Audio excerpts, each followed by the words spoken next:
साथियों जय भीम। आज का लाइव एक विशेष उद्देश्य को लेके मैं आपके बीच हूँ और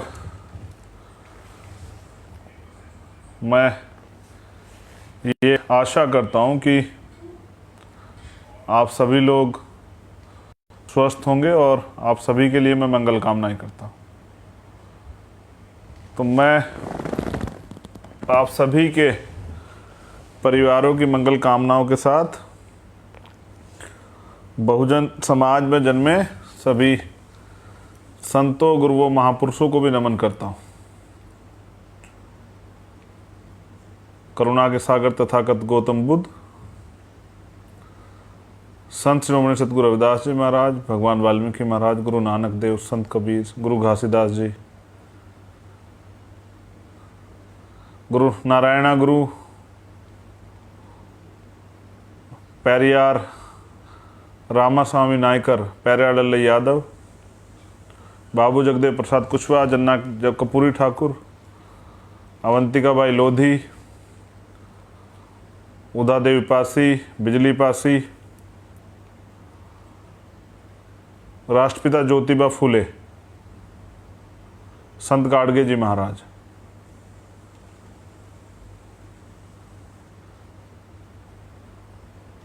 बाबू जगदेव प्रसाद कुशवाहा, छत्रपति साहू जी महाराज,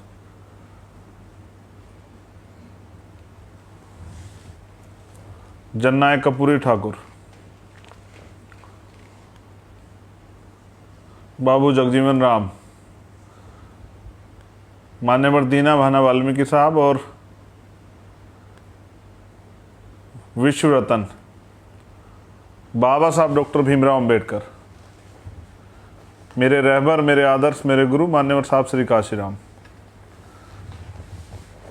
शहीद उधम सिंह, शहीद भगत सिंह, शहीद करतार सिंह सराबा,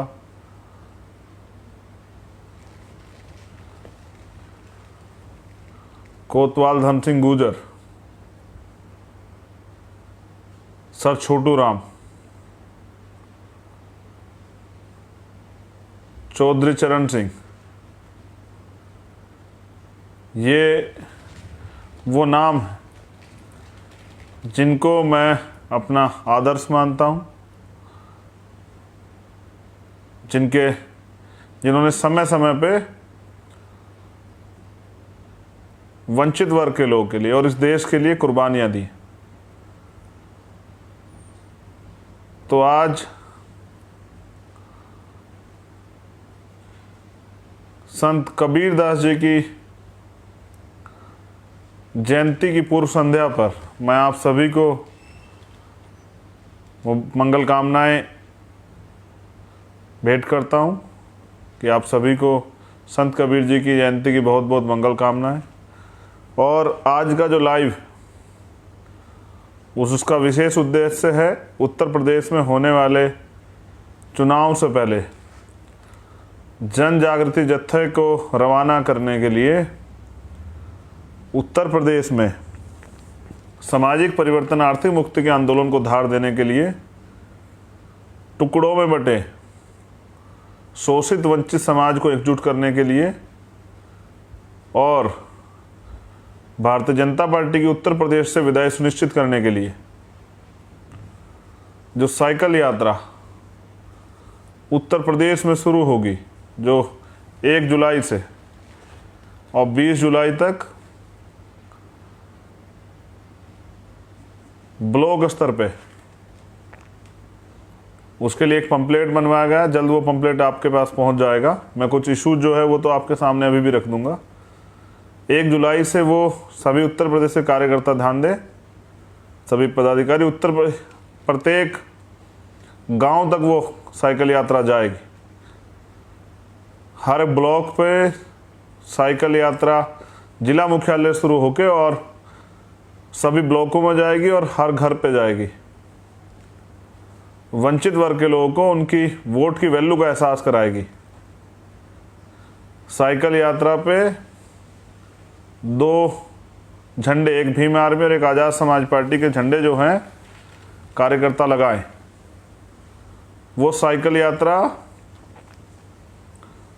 जाति तोड़ो समाज जोड़ो बहुजन समाज बनाओ, इस नारे के साथ, और उत्तर प्रदेश में 4.5 साल बेहाल जो हुआ,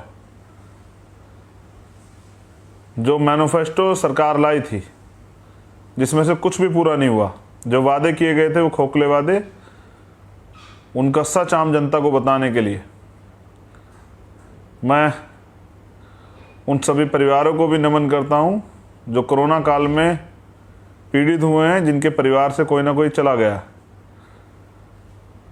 यहाँ प्रधानमंत्री के लिए सेंट्रल विस्टा प्रोग्राम चल सकता है, लेकिन प्रधानमंत्री उन परिवारों को जिनके कमाने वाले लोग चले गए हैं 4 लाख रुपए की सहायता नहीं दे सकते हैं।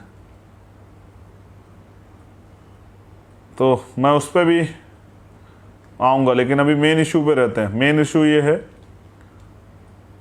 कि जो परेशानियां हुई है और जिस तरह से हकमारी हुई है, जैसे एजुकेशन का बजट कम हुआ है, जैसे हायर एजुकेशन में स्कॉलरशिप ख़त्म हुई है, जैसे सरकारी डिपार्टमेंट ख़त्म किए जा रहे हैं, आरक्षण की धज्जियां उड़ाई जा रही है आउटसोर्सिंग के नाम पे, जैसे जिन वैकेंसियों में आरक्षण मिलना चाहिए था उसमें जैसे 69,000 शिक्षकों का मामला है, उनमें हकमारी हुई SC ST OBC के बच्चों के साथ, जैसे हमारा सबसे महत्वपूर्ण मामला है जातिगत जनगणना, OBC की भी और SC ST की भी, कि उनकी संख्या पता लगे, और सरकार तभी तो उनके लिए कोई बजट बनाएगी। जब उनकी आबादी की जानकारी नहीं होगी तो सरकार उनके लिए बजट कैसे बनाएगी। 2014 की जनगणना के हिसाब से लगभग 30% SC ST की आबादी है उत्तर प्रदेश के अंदर,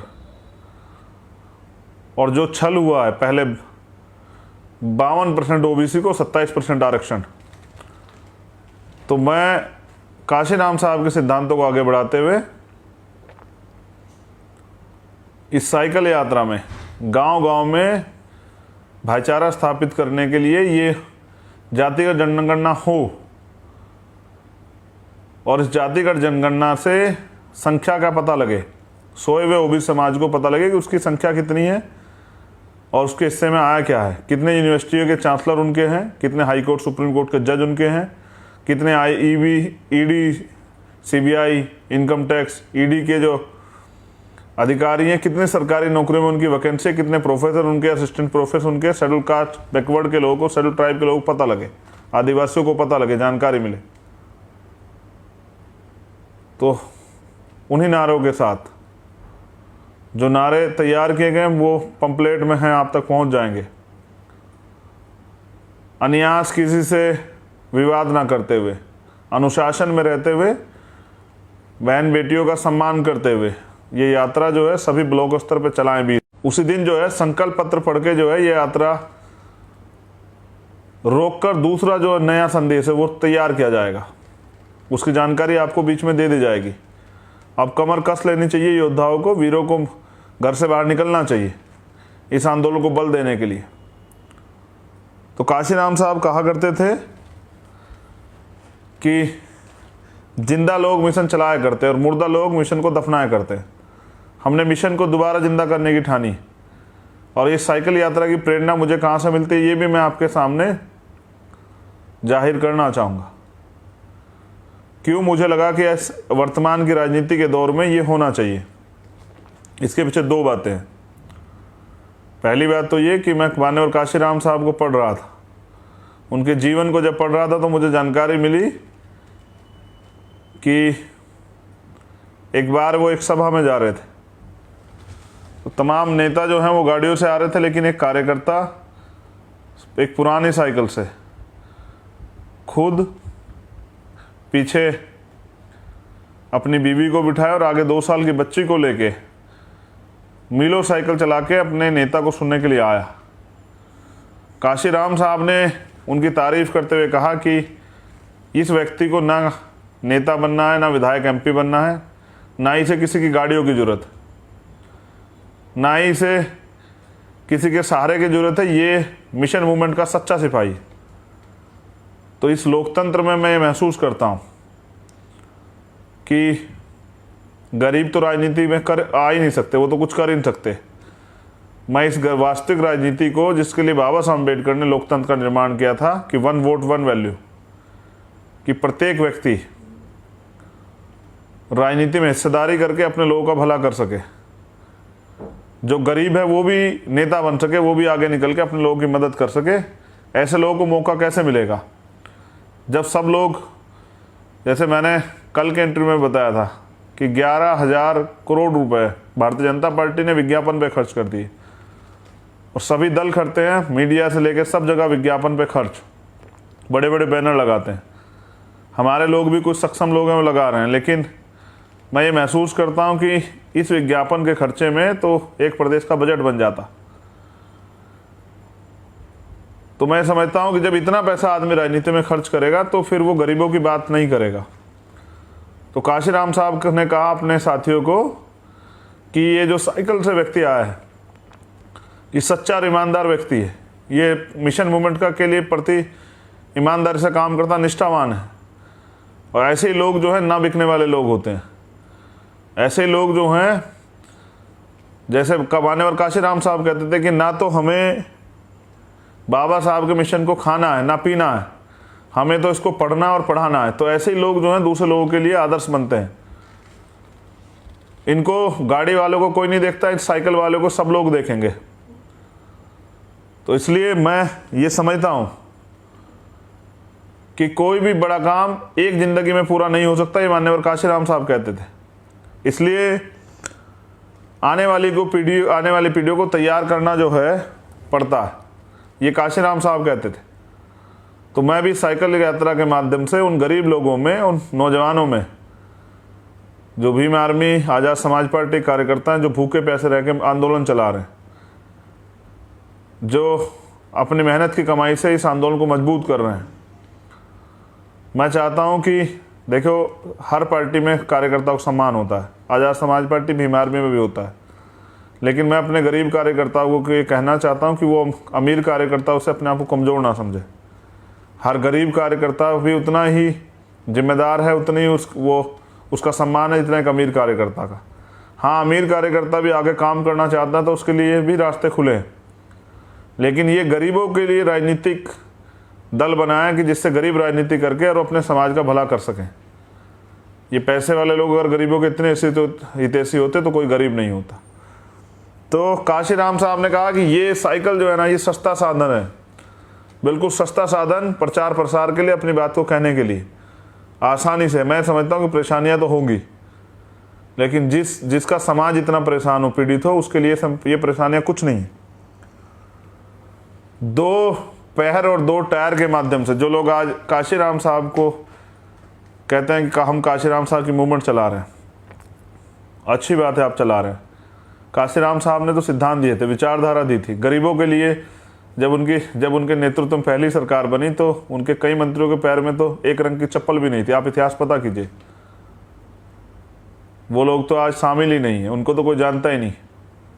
कई लोग तो कपड़े भी नहीं थे सही ढंग के, लेकिन फिर भी काशीराम साहब ने उनको आंदोलन में लाया। और काशीराम खुश होते थे कि मैंने एक मोची को, एक कुम्हार के बेटे को, एक जो है पाल के बेटे को, एक प्रजापति के बेटे को, एक कुशवाहा, एक कुर्मी के बेटे को, मैंने जो है एक ठेले चलाने वाले को, एक सब्जी बेचने वाले को मैंने विधानसभा में भेज दिया। और वो खुश होते थे कि जब ये एक तरफ पैसे वाले लोग बैठे होंगे और जब ये गरीब आदमी विधानसभा में जाएगा तो किस तरह का माहौल बनेगा, वो प्रैक्टिकल करते थे। तो 2 पैर और 2 टायर साइकिल से उत्तर प्रदेश के घर घर जाके बहुजन समाज के उनको ये विश्वास दिलाना है कि दोबारा से गरीबों की राजनीति शुरू करके गरीबों की भलाई की लड़ाई जो है उत्तर प्रदेश में लड़ी जाएगी। और मुझे भरोसा है कि उत्तर प्रदेश के, देश के ही स्वाभिमानी युवा, जैसे आज हम दिल्ली में थे, 700 से ज़्यादा युवा साथियों ने पार्टी को ज्वाइन किया। यानी कि दिल्ली के लोगों ने भी तैयार होने के बारे में सोचा है उत्तर प्रदेश को देख के। तो पिछले 5 दिन में मैं एक दिन आगरा था, उसके बाद 2 दिन लखनऊ था, आज दिल्ली हूँ। कल संभवतः प्रयास होगा तो उत्तराखंड के रुद्रपुर रहूँगा। परसों मैं 26 और 27 तारीख में महाराष्ट्र चला जाऊंगा। हर दिन एक चैलेंज है, उसको स्वीकार करके इस मिशन मूवमेंट को आगे बढ़ाना। मेरी फेसबुक की रीच कम की गई है सरकार द्वारा, मेरे ट्विटर की रीच कम कर दी गई। उनको ये नहीं पता कि ये आंदोलन, जिस दिन चंद्रशेखर जोर से चिल्लाएगा अपने लोगों से, तो मेरी रीच जो है वो दिल्ली की गलियों में देखने को मिलेगी, जंतर मंतर पे। जब मैं अपने लोगों के जो अधिकार छीने गए उनके लिए दहाड़ूंगा, उनके लिए आवाज़ लगाऊंगा, तो मुख्यमंत्री और प्रधानमंत्री कुर्सी हिल जाएगी। तो ये आंदोलन सिर्फ साइकिल यात्रा से शुरू होकर साइकिल यात्रा पे ख़त्म नहीं होगा, उसके बाद भी जो है लगातार ये जारी रहेगा।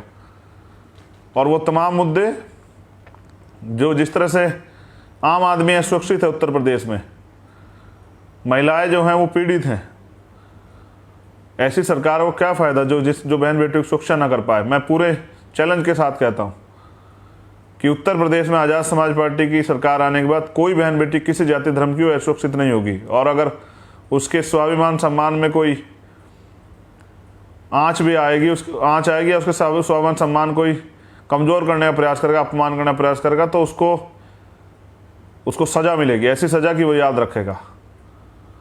और उसके साथ साथ इतने सख्त कानून बनाए जाएंगे कि, क्योंकि कानून बनाने का अधिकार विधायिका के पास होता है, सरकार बनाती है, कि भविष्य में कोई किसी गरीब को सताने से पहले 1000 बार सोचे। हमारे अधिकारी कर्मचारियों की भी सुरक्षा का, उनके मान सम्मान का, स्वाभिमान का ध्यान रखा जाएगा। हमारे गरीब लोगों की भी अधिकारों का, जैसे काशीराम साहब कहते, तब तो नारे धूमिल हो गए, कहते जो बहुजन की बात करेगा वो दिल्ली पर राज करेगा, वोट हमारा राज तुम्हारा, नहीं चलेगा नहीं चलेगा। जो कहते थे काशीराम साहब, कहते जो ज़मीन सरकारी है हमारी, आज कहाँ है? आज तो कुछ नहीं, आज तो जो हमारा है वो भी सरकार छीन रही है। तो 2 बातें बहुत ज़रूरी आप सब लोगों के लिए। साइकिल यात्रा, पार्टी के झंडे तैयार करने हैं। जिन कार्यकर्ताओं पे झंडे ना हो वो हाथ से तख्तियाँ लिख लें। कुछ कार्यकर्ताओं के लिए मैं आज आपसे भी अपील करता हूँ, और ये अपील क्यों कर रहा हूँ ये भी बताऊंगा। इसलिए कर रहा हूँ कि जिस मिशन मूवमेंट चलाने के लिए और आंदोलन चलाने के लिए, सत्ता हासिल करने के लिए तन मन धन तीनों की जरूरत पड़ती है। जिसके पास तन हो तन दे, जिसके पास मन हो मन दे, और जिसके पास धन हो धन दे। मैं बहुत जल्द, कल या परसों में अकाउंट नंबर जारी करूंगा आज़ाद समाज पार्टी काशीराम का। मैं नहीं चाहता कि ये मूवमेंट मुझे दूसरों के सहारे पे चलानी पड़े, क्योंकि मैं सिद्धांत से समझौता नहीं कर सकता हूँ। जो मैं रोज़ कहता हूँ उसको दोहरा देता हूँ कि सूरज पश्चिम से निकल सकता है, लेकिन चंद्रशेखर आज़ाद ना रुक सकता है, ना बिक सकता है, ना झुक सकता है, और ना ही किसी कीमत पे माननीय काशीराम साहब और बाबा साहब अम्बेडकर के मिशन आंदोलन से समझौता कर सकता है। कल एक पत्रकार साथी कह रहे थे कि सत्ता मिलने के बाद लोग बदल जाते हैं।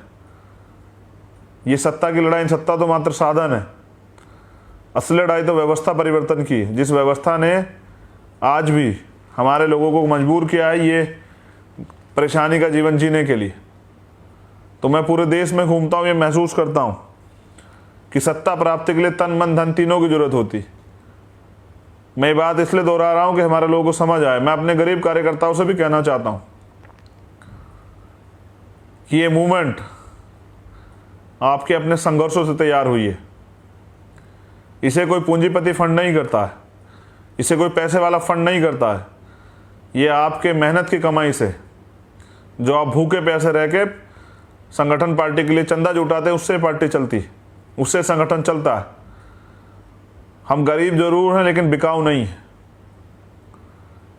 इस स्वाभिमान की, इस जमीर को कोई खरीद नहीं सकता है, क्योंकि एक महापुरुष ने कहा है कि सिर्फ सांसों का रुकना मौत नहीं होती, जिसका जमीर मर जाता है वो भी मर जाता है। तो मैं अपने जमीर को मरने नहीं दूंगा। इसलिए मैं समझता हूँ, और ये बात मैं आपको इसलिए भी कह रहा हूँ कि इसको लाखों लोग सुनेंगे, कि जिस समाज के लोग आज भी फुटपाथ पे भूखे पेट सो रहे हो, जिस समाज के लोग आज भी फुटपाथ पे भूखे पेट सो रहे हो, जो मोहताज हो रहे हो, जो रोटी रोटी के लिए तड़फ रहे हो,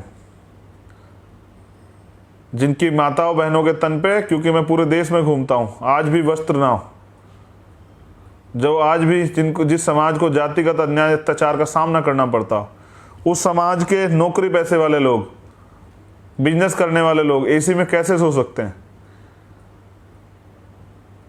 गो back to society and go back to society. समाज में जाओ, समाज को जोड़ो, भाईचारा स्थापित करो, समाज की मेहनत ईमानदारी के से दिए हुए सहयोग से पार्टी मिशन मूवमेंट चलाओ। धीरे धीरे चीज़ें समझ रहा हूँ और समझ के उनको अमल में ला रहा हूँ। एक तरफ तमाम पैसे वाले लोग हैं जिनके पास तमाम पूंजीपति हैं, अडानी अंबानी जैसे। मेरे पास मेरी सबसे बड़ी ताकत है तो मेरा समाज, ये वंचित वर्ग, बहुजन समाज के लोग। तो जो लोग साइकिल यात्रा में प्रत्यक्ष या अप्रत्यक्ष रूप से शामिल नहीं हो पाएंगे, वो धन से मदद करें। वो साइकिल, एक सिंपल साइकिल जिसकी जितनी क्षमता हो, वो जिला कार्यालयों पर पहुंचाएं, क्योंकि जो कार्यकर्ता बिल्कुल संसाधनहीन है और साइकिल यात्रा में जाना चाहता है, उसकी मदद हो जाए, जिससे कि झंडे तैयार हों, जिससे कि मैं साथियों से ये कहना चाहता हूँ कि भाई वॉल पेंटिंग भी करनी, सस्ते संसाधनों को, इस राजनीति को इतनी सस्ती करना है कि गरीब का बेटा भी जो है ना वो सपना देख सके। ये राजनीति सिर्फ अमीरों के लिए ना रहे, इसलिए जो है अपनी लड़ाई को अपने कंधों पर लड़ना है। और वो नौजवान किस काम का है जिसके समाज की बहन बेटियों का रेप होता है, हत्या होती है, सामूहिक दुष्कर्म होता है। ये तो उत्तर प्रदेश में आम बात हो चुकी है और वो चुपचाप घर बैठा है। तो मैं अपने नौजवान साथियों से कहना चाहता हूँ कि सरकार ने तो आपको रोजगार नहीं दिया, सरकार तो आपके तमाम अधिकार छीन रही है, लेकिन मैं आपसे कहना चाहता हूँ कि निकलो बाहर मकानों से, जंग लड़ो बेईमानों से, आ जाओ मैदान में और दिखा दो कि गरीब जो है, एक खुला ऐलान कर दो कि गरीब सत्ता में काबिज होने के लिए आ रहे हैं, अमीर सतर्क हो जाएं। आने वाला राज गरीबों का होगा। बाबा साहब अम्बेडकर ने भी कहा कि 21 सदी हमारी। इसलिए मैं चाहता हूं कि मैं आप तमाम लोगों से अपील करता हूं कि जो भी मदद करना चाहे, जिस चीज़ से भी मदद करना चाहे, पैसे 10 रुपये से, 20 रुपये से, 50 रुपये, 100 रुपये से, 200 रुपये से, 500, 1000, जिसकी जितनी क्षमता हो, वो पार्टी फंड में मदद जरूर कराए। अपनी मेहनत की कमाई से, अपनी ईमानदारी के पैसे का योगदान जो है सहयोग करे आज़ाद समाज पार्टी को, जिससे कि आज़ाद समाज पार्टी इन अमीर लोगों का सामना कर सके। हालात बहुत अच्छे नहीं। बीजेपी कहती है कि 50 साल राज करेंगे, वो कहते 2024 के बाद चुनाव नहीं होंगे। नेता लड़ना नहीं चाहते हैं, नेता रोड पे आना नहीं चाहते हैं, नेता अपनी बात कहना नहीं चाहते हैं, भीम आर्मी के कार्यकर्ता चैन से बैठना नहीं चाहते हैं। वो दिन रात लोगों को जोड़ रहे हैं, वो जहाँ भी अन्याय होता है अन्याय पे को न्याय दिलाने के लिए जाते हैं। मैं अपने सभी साथियों से भी ये कहना चाहता हूँ, भीम आर्मी और आज़ाद समाज पार्टी के, जिनसे समझौते होते हैं उनसे संघर्ष नहीं होते। आपस में मत लड़िए, आपस में किसी विवाद को मत आने दीजिए। दुश्मन लड़ाने का बड़ा प्रयास करेगा। जो लोग अपने लोगों से प्यार करते हैं, मिशन मूवमेंट का काम करते हैं, वो उन लोगों से लड़ते हैं जिन्होंने अधिकार छीने हुए हैं, जिनकी वजह से गुलामी अत्याचार है। वो अपने लोगों से नहीं लड़ते हैं। तो जो मिशन के लोग हैं वो इन सब चीज़ों से दूर रहें।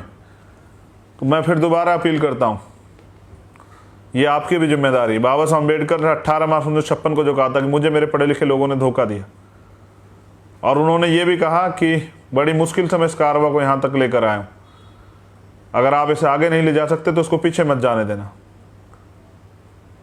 मैं आप लोगों से कहना चाहता हूँ कि उनका कारवा पीछे जाने के कगार पे, हम लोग तैयार है मैदान में आने के लिए, और मैदान में हैं भी। अब आपकी मदद की ज़रूरत है।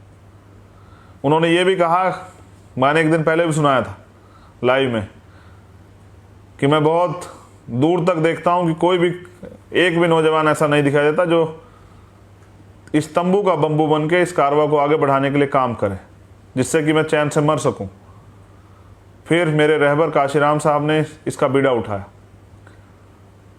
राष्ट्रपिता ज्योतिबा फूले जो महाराष्ट्र में पैदा हुए, उनके आंदोलन को छत्रपति साहू जी महाराज ने आगे बढ़ाया। उस आंदोलन को मध्य प्रदेश में पैदा हुए बाबा साहब अम्बेडकर ने आगे बढ़ाया। उनको पढ़ के उस आंदोलन को मान्यवर साहब के काशीराम ने, जो पंजाब में पैदा, उन्होंने आगे बढ़ाया। और वो आंदोलन जो रुक गया है उसको आपका ये भाई बेटा जो सहारनपुर में जन्मा उत्तर प्रदेश में, उसको पूरा करने के लिए निकला है। एक तरफ तमाम अमीर लोग हैं जो चाहते हैं चंद्रशेखर एक दिन भी ना जिए, जो चाहते हैं उसकी हत्या कर दी जाए, उसके ऊपर जो रोज आरोप लगाते हैं, झूठे सच्चे आरोप, तमाम तरह से हमारे कार्यकर्ताओं को जाति धर्म के नाम पर गुमराह करने का काम करते हैं। लेकिन वो भी जानते हैं कि वो चंद्रशेखर का सामना नहीं कर सकते हैं, क्योंकि चंद्रशेखर मान्यवर काशीराम साहब और बाबा साहब अम्बेडकर के सिद्धांत, त्याग, बलिदान, संघर्ष के को अपने सिद्धांत मानता है, जो उनके आदर्शों को पे चलने का काम करता है, जो वापस गरीबों की मूवमेंट को जिंदा करके गरीबों के लिए न्याय के रास्ते खोलना चाहता है, जो चाहता है कि गरीब लोगों को भी राजनीति में हिस्सेदारी मिले। और मेरे साथ हैं वो करोड़ों लोग जो तैयार हुए हैं भीम आर्मी और आज़ाद समाज पार्टी की इस मूवमेंट से। मैं धन्यवाद देता हूं भीम आर्मी के ईमानदार कार्यकर्ताओं का, संघर्षशील कार्यकर्ताओं का। आप हो तो मैं हूं।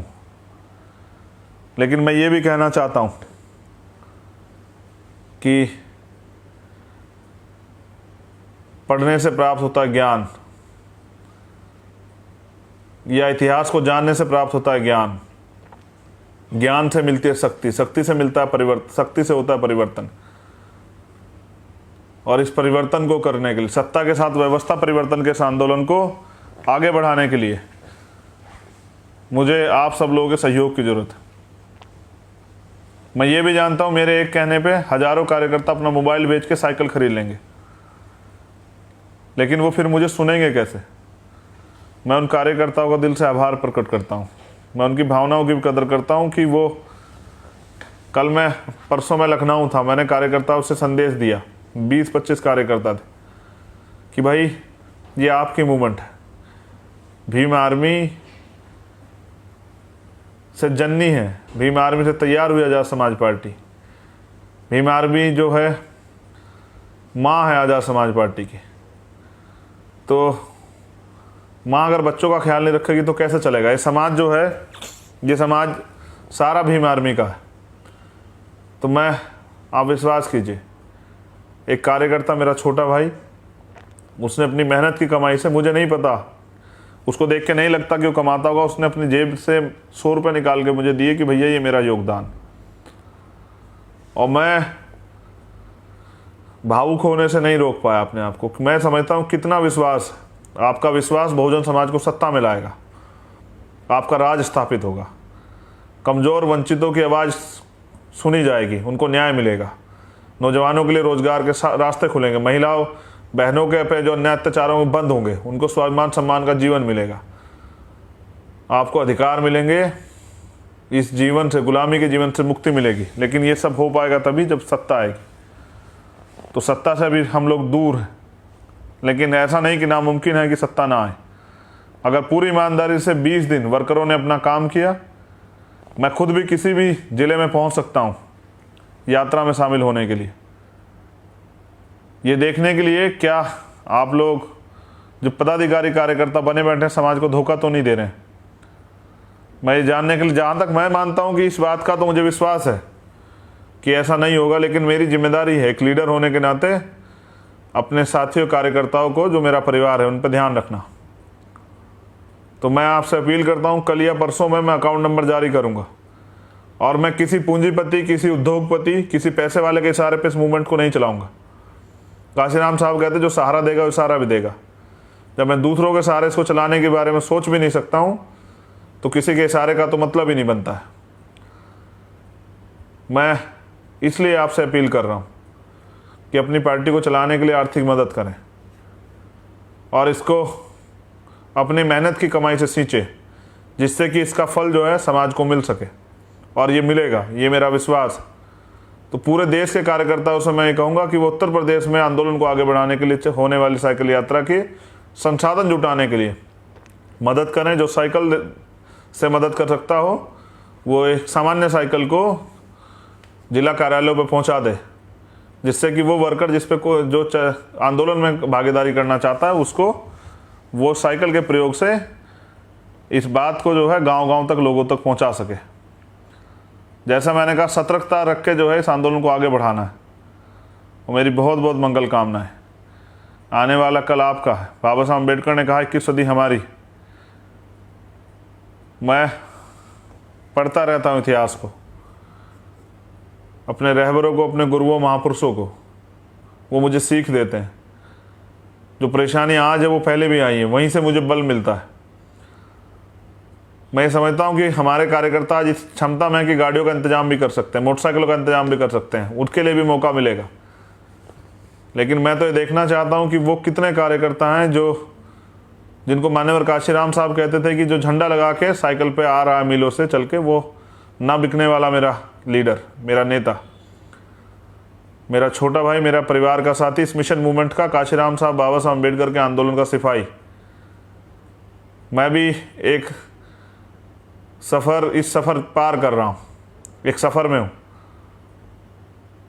आपके भरोसे, अपने समाज के भरोसे, अपनी बहनों के, अपनी माताओं के आशीर्वाद के भरोसे, अपने बुजुर्गों के आशीर्वाद के भरोसे, नौजवानों के प्यार विश्वास के भरोसे। तो इस विश्वास को, जो विश्वास आपने जताया, मैं इसको टूटने नहीं दूंगा। लेकिन इस आंदोलन में बढ़ चढ़ के हिस्सेदारी लें, अपने आंदोलन को मजबूत करें।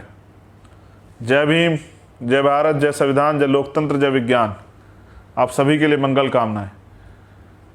तो सतर्क रहते हुए, दुश्मन लोग प्रयास करेंगे आपके आंदोलन खराब करने का। सतर्क रहते हुए अपने आंदोलन को चलाना है और कानून के नियमों का भी पालन करना है। मैं बहुत जल्द, कल या परसों में, पार्टी का अकाउंट नंबर जो है जारी करूंगा, जिससे कि आप लोग उस अकाउंट में अपनी मेहनत कमाई से मदद करके इस आंदोलन को आगे बढ़ा सकें। मेरी इस अपील के साथ कि निकलो बाहर मकानों से, जंग लड़ो बेईमानों से, और मेरी इस अपील के साथ कि संघर्षों के साए में घनघोर जवानी पलती है और इतिहास उधर झुक जाता है जिस ओर जवानी चलती है।